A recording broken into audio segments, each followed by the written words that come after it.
Olá, alunos e alunas, sejam bem-vindos e bem-vindas. Na aula de hoje nós vamos continuar o estudo da isomeria. Lembrando que na semana anterior nós já estudamos a isomeria plana ou constitucional, onde os compostos isômeros possuem a mesma fórmula molecular e eles diferem entre si nas fórmulas estruturais. Se diferirem somente na fórmula estrutural plana, aí nós temos a isomeria plana. Caso a diferenciação seja através da fórmula espacial, aí nós temos a isomeria espacial, estereoisomeria. Nós vimos a isomeria plana de cadeia, de posição, de função, compensação, metameria e tautomeria, ok? Nesse momento, então, agora nós vamos estudar a isomeria espacial ou estereoisomeria. Comparando com a isomeria plana, como eu acabei de falar, os isômeros planos diferem entre si na fórmula estrutural plana, enquanto os estereoisômeros ou isômeros espaciais, a diferenciação ocorre justamente na fórmula espacial. Eles possuem a mesma fórmula molecular, a mesma fórmula estrutural plana e diferem na fórmula espacial. Os isômeros espaciais são divididos em geométricos e ópticos. Nós vamos dividir essa aula em duas partes. Hoje nós vamos estudar os isômeros geométricos e na semana que vem os isômeros ópticos. Ok? Então vamos começar. A isomeria geométrica pode ocorrer tanto em cadeias abertas quanto em cadeias fechadas. Para que tenhamos isômeros de cadeia aberta, são necessárias duas condições para que um composto apresente a isomeria cis-trans, ou melhor, geométrica, né?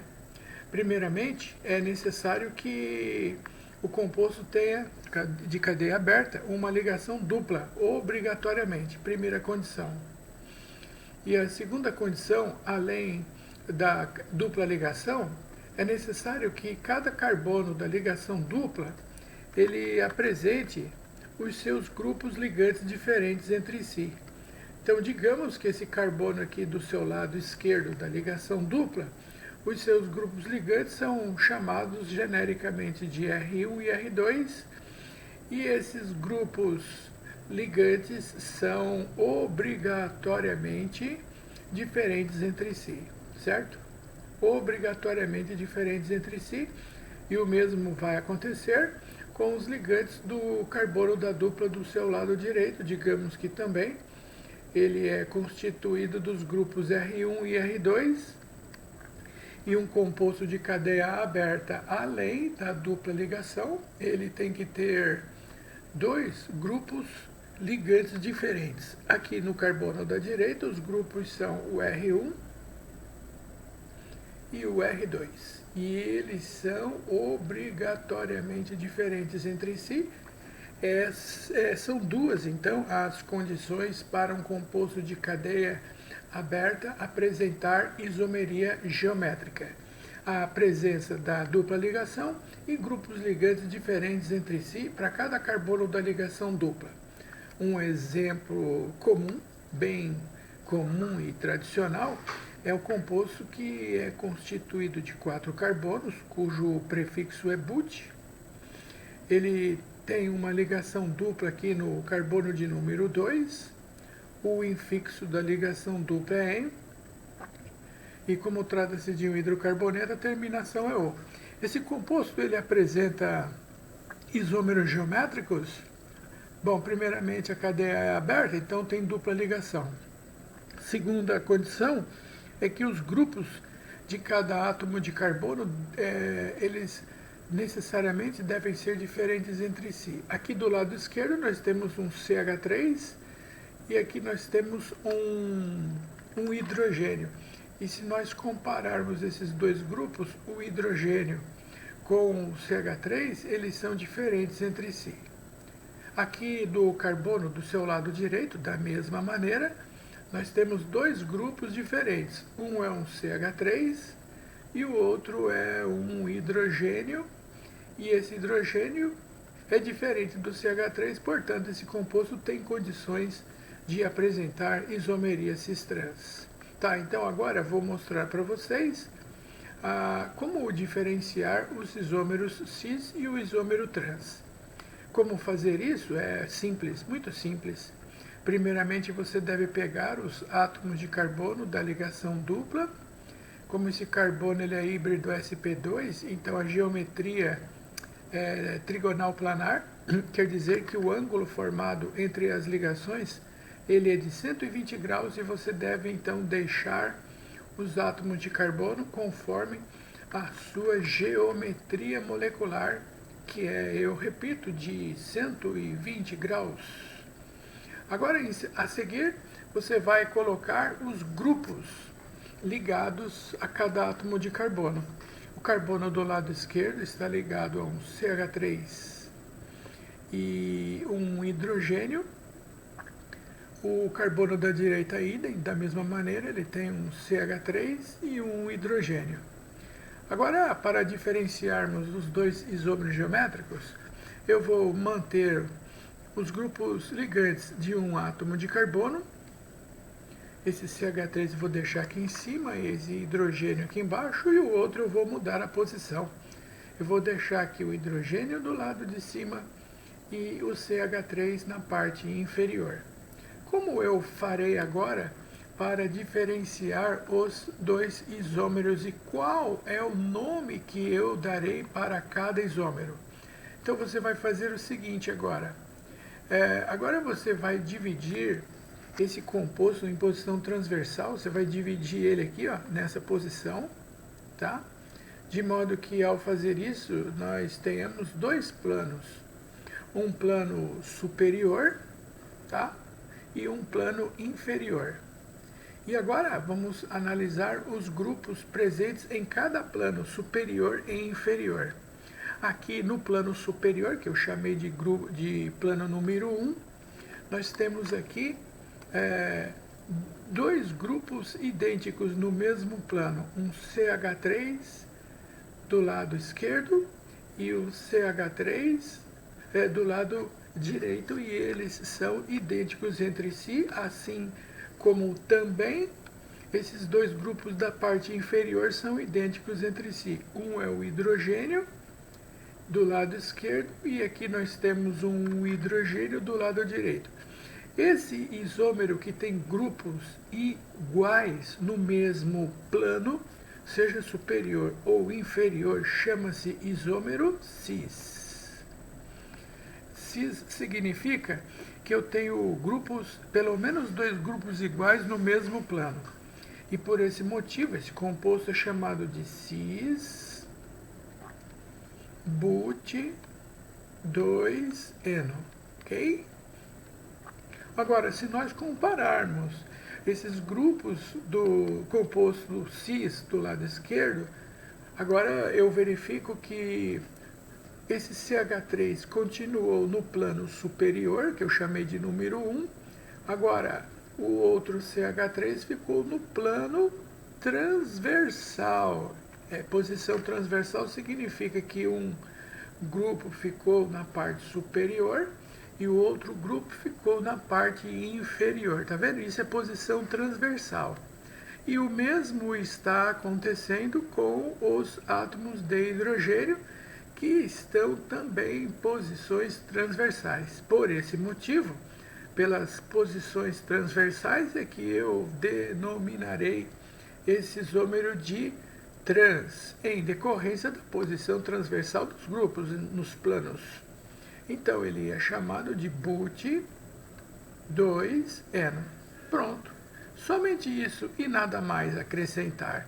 Repetindo, para um composto de cadeia aberta apresentar isômeros geométricos cis e trans, é necessário primeiramente a presença da ligação dupla e, em segundo lugar, os grupos ligados a cada carbono da ligação dupla, eles devem ser diferentes entre si, ok? O isômero cis é aquele que no mesmo plano superior ou inferior apresentam grupos ligantes iguais. Agora, se esses grupos ficarem em posições transversais, aí eu tenho o isômero trans. Vou apresentar para vocês as condições agora para um composto de cadeia fechada apresentar isomeria geométrica. Agora um detalhe importante. Os compostos que apresentam a cadeia fechada não têm a dupla ligação. Não tem dupla ligação. Porém, eu tenho na cadeia fechada cíclica dois grupos ligados a carbonos vizinhos ou em lados opostos que tenham grupos ligantes diferentes. Aqui A diferente de B. Um aluno pode perguntar para o professor PC, pode ser que nós tenhamos os 4 grupos diferentes dos átomos ligantes do carbono da ligação dupla? A resposta para isômero cis-trans, não pode ter os 4 grupos diferentes, aí não é cis e nem trans. Aí a isomeria ZOE que eu já vou fazer uma observação dentro de instantes, tá bom? Eu tenho que ter pelo menos um grupo idêntico entre os 2 átomos de carbono. Vamos ver aqui um exemplo agora?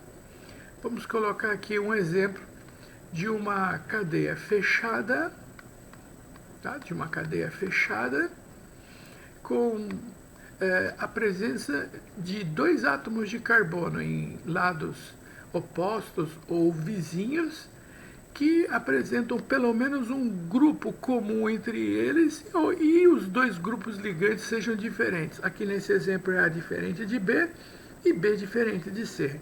Exemplo, vamos pegar aqui uma cadeia com 3 átomos de carbono, sendo que eu vou colocar em um dos átomos de carbono aqui, eu vou colocar um hidrogênio e um cloro. Vamos colocar aqui um hidrogênio e um cloro. E do outro lado eu vou colocar um cloro e um metil. Um cloro e um metil, ok? Agora eu quero verificar o seguinte. Esse composto cíclico, ele apresenta condições para apresentar isômeros geométricos? Então eu vou verificar primeiramente se a cadeia é fechada.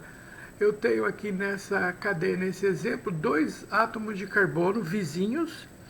E quem mais? Esses átomos de carbono vizinhos, eles possuem os seus ligantes diferentes entre si. Aqui é um CH3 que difere do cloro.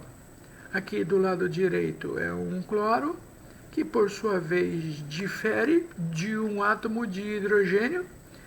E como vocês podem perceber, esses grupos ligantes são diferentes entre si, portanto esse composto ele tem condições de apresentar isomeria geométrica. Então me mostre os isômeros geométricos desse composto cíclico. Ok, então já para nós ganharmos um tempo, eu já desenhei aqui as 2 estruturas, tá? Passei um traço aqui na posição transversal, de modo que eu consiga dividir esse composto em 2 planos, um plano superior e um plano inferior. Vou abrir aqui as ligações.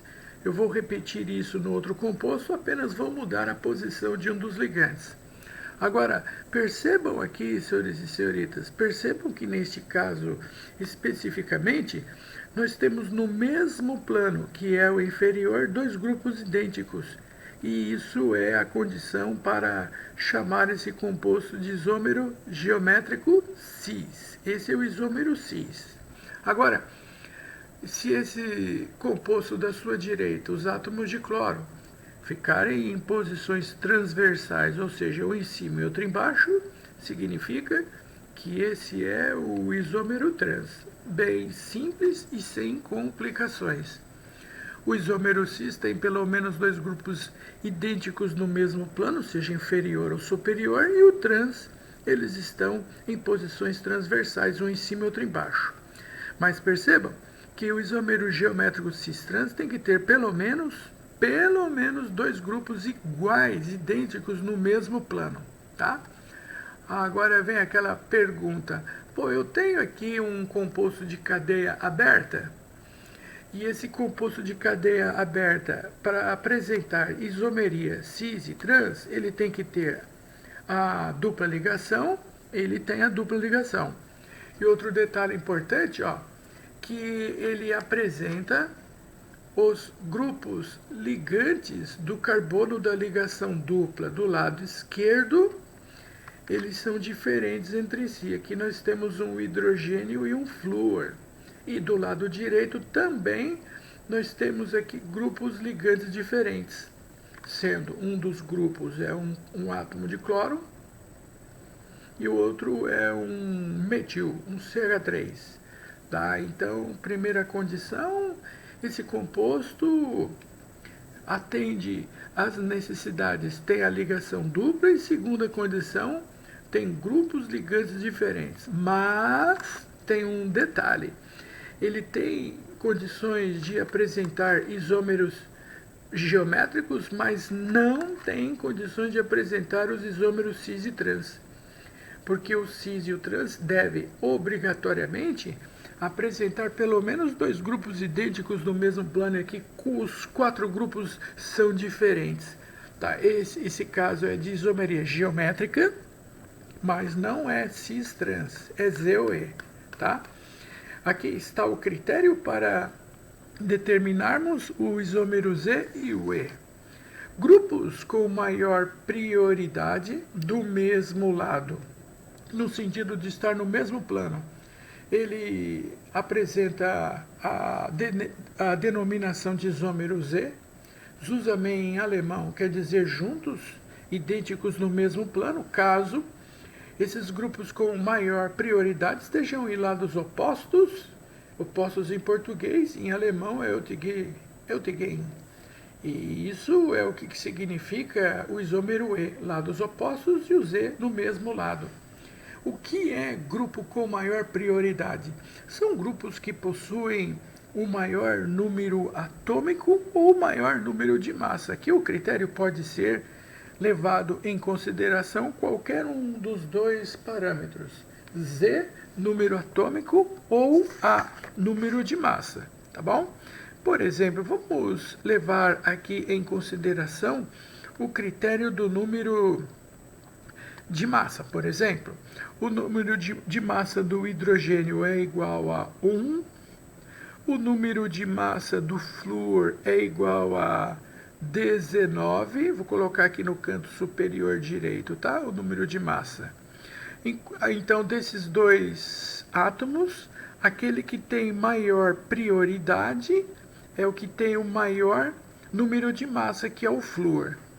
Aqui do lado direito, no carbono da dupla, nós temos o carbono, cujo número de massa é igual a 12, mais 3 hidrogênios, eu somo tudo, tá? 12 com mais 3, aí o número de massa é igual a 15, somando a massa do carbono, que é 12, mais 3 hidrogênios, cuja massa de cada hidrogênio vale 1. E a massa do átomo de cloro é 35,5, eu vou arredondar para aproximadamente 35. Se nós levarmos em consideração a maior prioridade, qual é a maior prioridade? É o elemento com maior número de massa. Muito bem. Estes são, portanto, os grupos com maior prioridade. O flúor no carbono do lado esquerdo e o cloro no carbono do lado direito. Portanto, agora nós vamos mostrar para vocês os dois isômeros não cis e trans, tá? Mas Z ou E. Um critério muito parecido com relação ao isômero cis e o trans. Só que o isômero cis-trans, uma das condições é que nós temos pelo menos dois grupos iguais entre o carbono do lado esquerdo e do lado direito. E quando nós não tivermos grupos iguais, aí, se todos forem diferentes, o critério vai ser o maior número atômico ou o maior número de massa como sendo a maior prioridade. Então, aqui nesse composto do lado esquerdo, eu vou colocar o hidrogênio em cima e o grupo de maior prioridade, que é o flúor, embaixo. No carbono, do lado direito, eu vou colocar o metil aqui em cima e vou colocar o cloro, que tem maior prioridade, na parte inferior. No outro isômero, eu vou manter os grupos ligantes do carbono da dupla do lado esquerdo e vou mudar a posição dos grupos ligantes do carbono do lado direito. Eu só vou circular aqui para eu não perder o foco. Os grupos com maior prioridade são aqueles que possuem o maior número de massa ou o maior número atômico. No caso aqui do carbono da esquerda é o flúor, e aqui no caso do carbono do lado direito é o átomo de cloro. Agora no outro composto, o que aconteceu foi que esses grupos de maior prioridade, eles ficaram no outro composto em posições transversais. Agora a seguir eu vou passar aqui aquele plano transversal que eu falei para vocês, que vai dividir o composto em dois planos. Vai dividir num plano superior, que eu vou chamar de número 1, e um plano inferior de 2. E agora, como eu tenho no mesmo plano ligantes com a maior prioridade, esse aqui é o chamado de isômero Z, juntos no mesmo plano. Agora, esses grupos com maior prioridade estão em posições transversais, em lados opostos, e esse é o isômero E. Pronto, aqui está, senhores e senhoritas. Quando os 4 grupos ligantes do átomo de carbono da dupla não têm pelo menos 2 grupos iguais, então nós temos outra denominação para isômeros geométricos, que é essa que eu estou mostrando para você, chamado isômero Z ou E. Mas eu repito, não posso chamar isso de isômero cis-trans, tá? Não posso chamar de cis-trans. O cis-trans, ele é específico para casos que tenhamos pelo menos 2 grupos iguais entre o carbono do lado esquerdo e do lado direito. Antes de finalizarmos essa aula, eu quero transmitir para vocês as características dos isômeros cis e trans. Alguém pode perguntar, tá bom, entendi, o isômero cis, ou aquele caso do isômero Z, e o trans, ou aquele caso do E, eles possuem fórmulas moleculares idênticas, a mesma fórmula estrutural plana e diferem na fórmula espacial. E com relação às propriedades físicas, que eu posso deduzir? Esses compostos têm ponto de fusão, ebulição, solubilidade são iguais, diferentes? Como é que funciona? Vamos estudar isso agora. Aqui nós temos o composto chamado 1,2 de cloroeteno. E aqui nesse caso especificamente, você já dividindo esse composto em 2 planos, você já de imediato consegue perceber que no plano superior nós temos grupos idênticos, que é o átomo de cloro, e, portanto, esse isômero cis. Já os átomos de cloro nesse outro composto, eles encontram-se em posições transversais e, por isso, ele é chamado de isômero trans. Até aí tudo bem, sem novidades. Agora eu quero determinar a polaridade da ligação e depois a polaridade da molécula através da somatória dos vetores de polo elétrico de cada ligação covalente. Mas para fazermos isso é necessário que todos vocês saibam aquela ordem decrescente de eletronegatividade. Isso é muito importante e nós vamos rever aqui. Vou colocar aqui do lado aquela chamada ordem. Isso é um termo que nós usamos muito no curso de Química Orgânica, você vai perceber.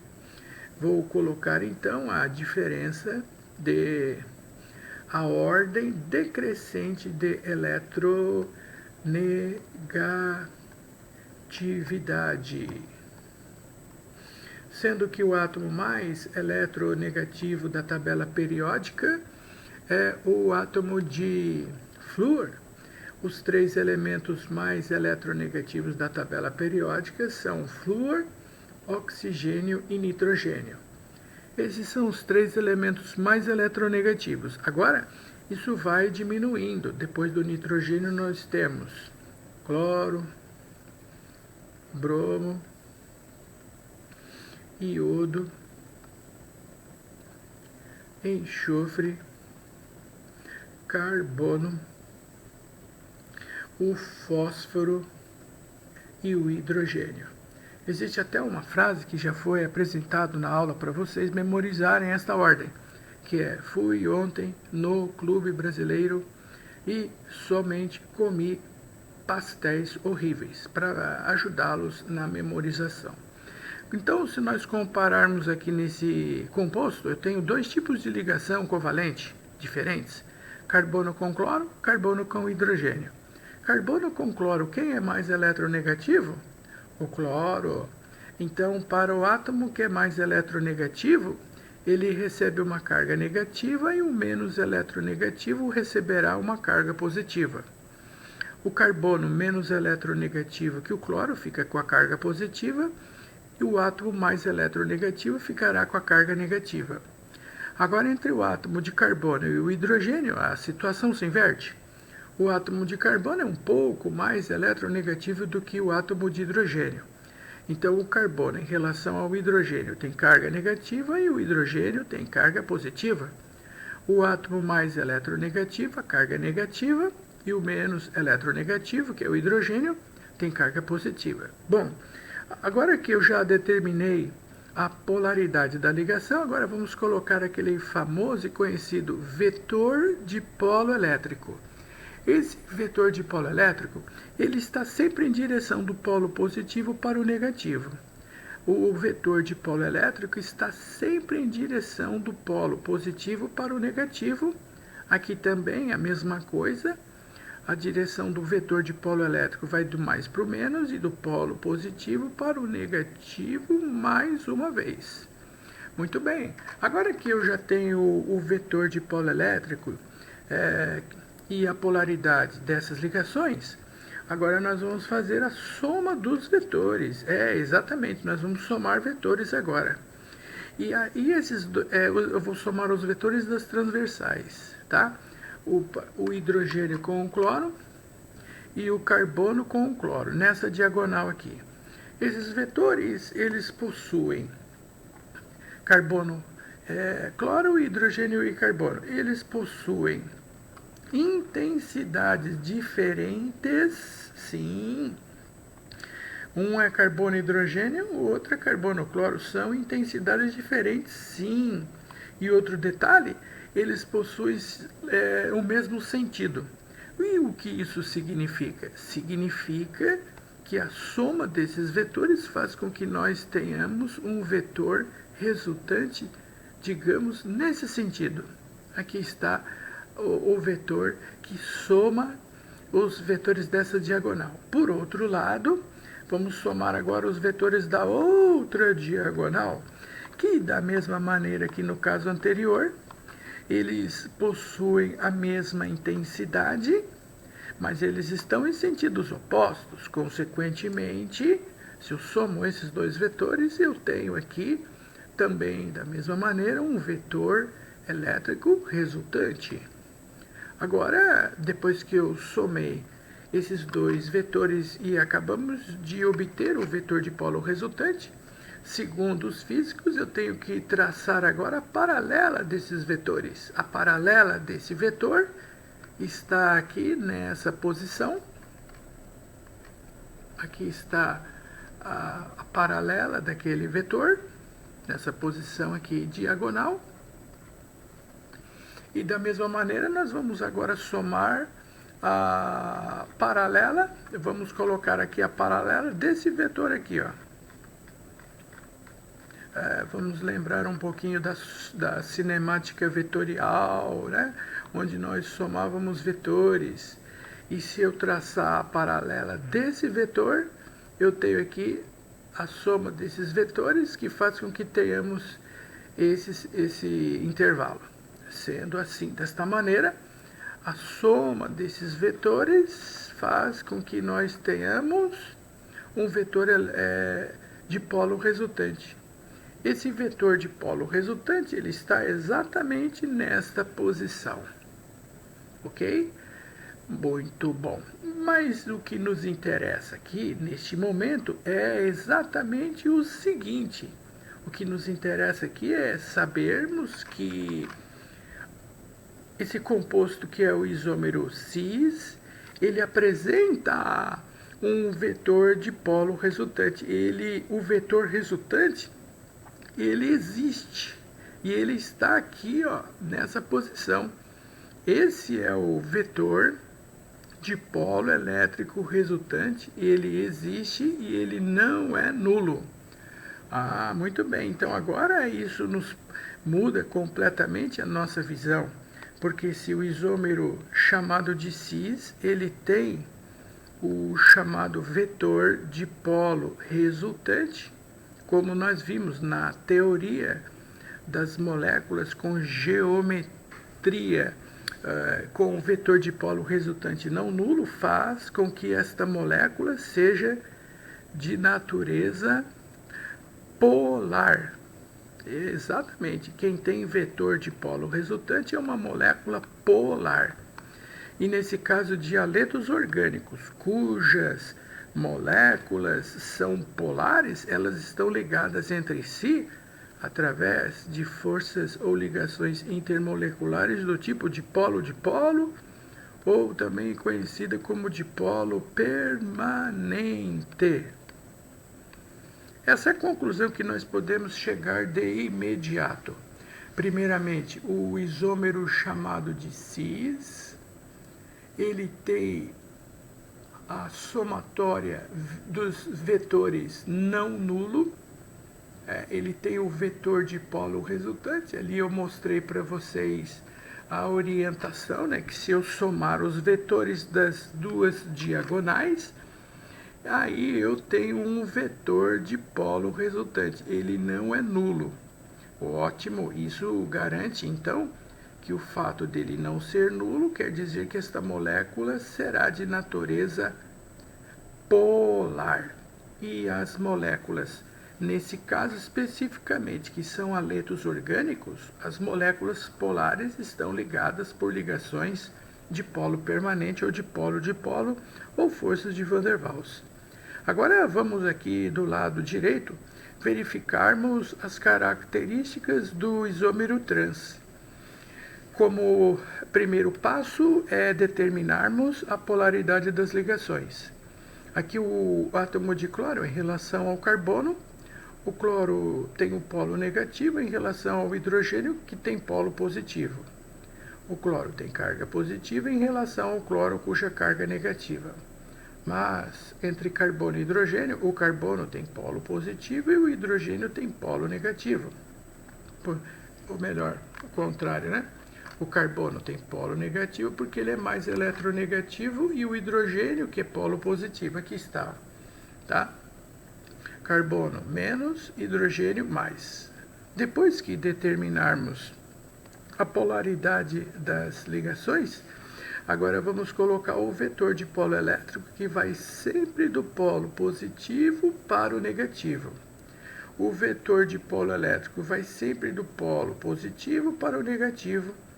Ele vai do polo positivo para o negativo. E aqui também ele vai do polo positivo para o polo negativo. Sempre o sentido do vetor de polo elétrico vai do polo positivo para o negativo. Agora vamos somar os vetores. Agora a soma dos vetores da mesma diagonal nos diz, nessa diagonal aqui do seu lado direito, esses vetores eles têm a mesma intensidade, mas eles estão em sentidos opostos. Consequentemente, o vetor aqui da parte superior anula o da parte inferior. E do lado esquerdo a mesma coisa. Carbono-cloro de cima, carbono-cloro de baixo. A mesma intensidade, porém sentidos opostos. Então eles se anulam. Desta maneira eu posso afirmar que o isômero trans é um composto que não tem o vetor de polo resultante. Ele é nulo. E pelo fato de não ter o vetor de polo resultante, ele ser nulo, esta molécula é de natureza apolar. Apolar, logo, ela é insolúvel em água, já que a água é polar. E para finalizar, a molécula de natureza apolar, elas estão ligadas entre si através da interação do tipo dipolo instantâneo ou também conhecido como dipolo induzido, ou pode ser chamado forças de London, ou também é um outro tipo de forças de Van der Waals. Mas se nós compararmos a intensidade, a força da ligação dipolo induzido em relação à ligação dipolo permanente, essa ligação dipolo permanente é uma ligação, ela é mais forte em relação à ligação dipolo induzido. Se essa ligação dipolo permanente é mais intensa, consequentemente o ponto de ebulição do isômero chamado de cis é maior que o ponto de ebulição do isômero trans. Vou escrever isso agora. Sim, isso é importante.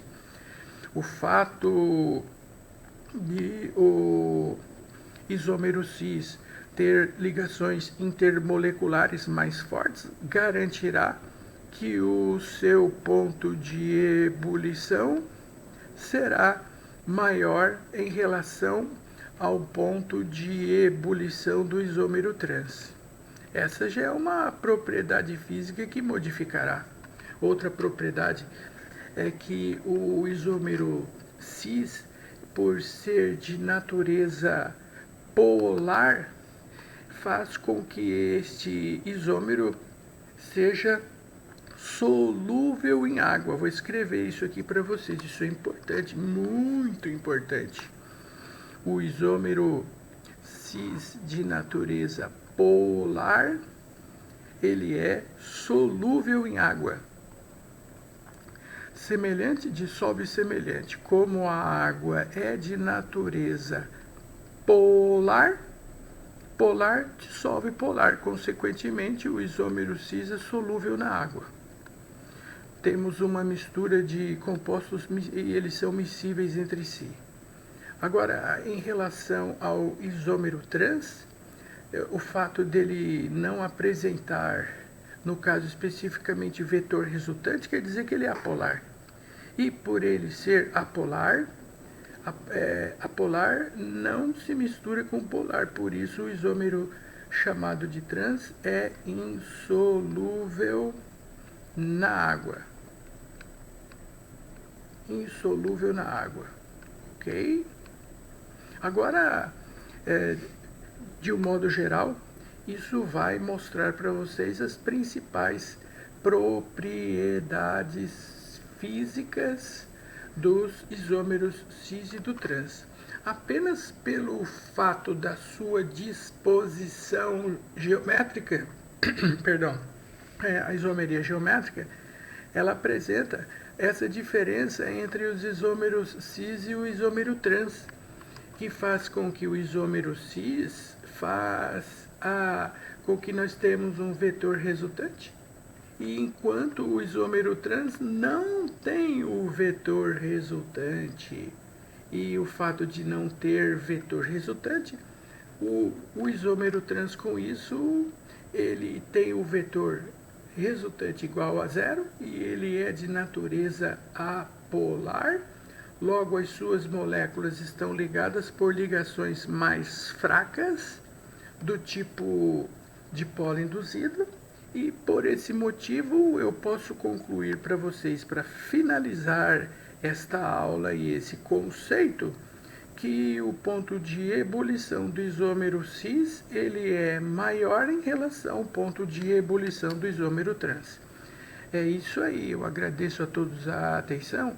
O meu muito obrigado, e na próxima aula nós vamos estudar a isomeria óptica. Até lá!